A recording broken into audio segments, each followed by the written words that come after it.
Hey, this is Rocket Brain Surgeon. Today we're looking at how to win when you're playing like crap. We're following Garbad around. He wrote an article on the subject. There's a link in the comments. Go check it out. But what he means playing like crap is, what if you don't fill up the stat sheet? What if you don't do a lot of damage, you don't get a lot of spots, you don't have a lot of bounced damage, you don't have a lot of spotted damage, you don't have a lot of kills? What are you contributing to a match? And he goes over in the article how to do this. This is the replay for the article, and we're going to see just, he doesn't do a lot, but there's actually a lot of thinking in the process of what he's doing. The first thing that he's doing in the match is he's getting those early spots. He's trying to get that early damage. Now, he missed his shot, but that doesn't really matter. More times than not, he's actually going to hit it. And he's actually got a little bit of spotting damage on that ISU. He's also detecting enemy movements by doing this early spotting. He's running XVM, and he sees that the enemy contains a platoon of pretty good players, but two of them are in tank destroyers, and he correctly guesses that they will go to the north, so that's where he heads, even though he's in a heavy.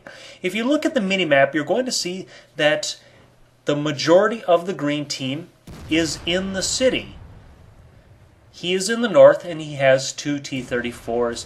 His opponents that he predicts that are going to cause a problem for his team are actually in the tier 10 TDs, and he spots them. They are up north as well. So how do you take two tier 8s, and he's in a tier 9 heavy, how do you make this into a win? And this is one of the more subtle points that he brings up that I'm glad he brought up. I've been wanting to do for a while, and it's by not losing. That's how you win. You just don't let your flank fail. You try to survive at all costs, even if it's at the expense of yourself. He's not going to do a lot of damage here, but what he is going to do, he is going to be annoying. They know that they can't flank because he is there. He is causing a problem.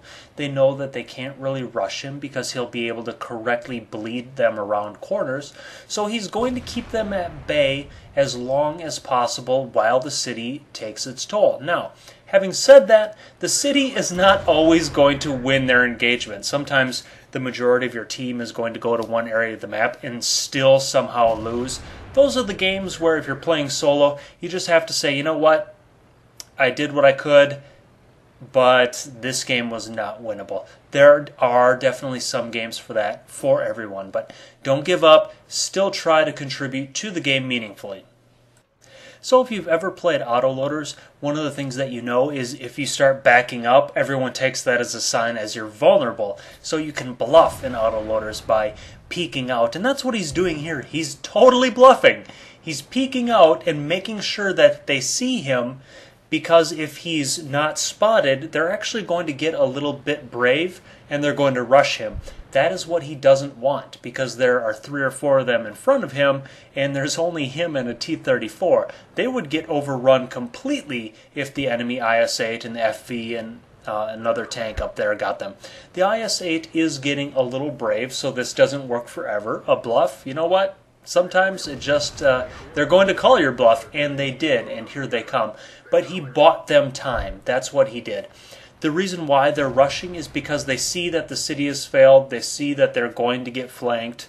They know that they're down in numbers. They had to make a move. But because he poked out and was seen, he was able to delay that advance. For everyone who's going to say that this is nonsense, he didn't do anything, I'm going to say that this fits in with my experience too. It's just that these low damage games that you do other things to win, they never get posted. They never get talked about. But they're very real and they add to your win rate. Hope you enjoyed. Happy hunting.